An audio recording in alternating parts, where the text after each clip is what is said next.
Walang dapat ipag-alala. Ito ang tiniyak ng Philippine National Police o PNP kasunod ng di umano'y pagsipa ng kidnapping cases sa bansa. Paglilinaw ng PNP, nagpapaalala lamang ang kanilang pwersa sa publiko bilang kampanya laban sa kidnapping. Magbabalita si Edniel Parosa.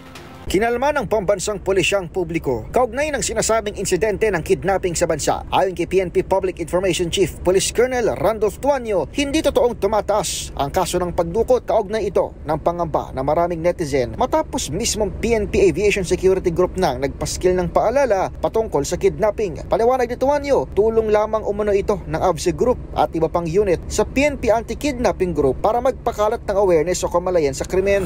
Purely initiative lang po. Tinutulungan lang po nila yung ating direktor ng AKG sa pagpapalabas ng lahat ng mga attention na sinasabi nila na words na ginamit po nila yung attention para maiwasan po yung mga ganun. Batay sa datos ng AKG, 4 na tradisyonal na insidente ng pagdukot ang naitala nitong Enero habang 0 sa Pogo at casino related. Mas mababa ito sa 6 na insidente ng kidnapping sa parehong buwan noong nakarang taon kung saan 4 ang for ransom at 2 ang Pogo o casino related. Para sa MBC TV Network News, ito si Edniel Parosa ng DZRH, una sa Pilipinas, una sa Pilipino.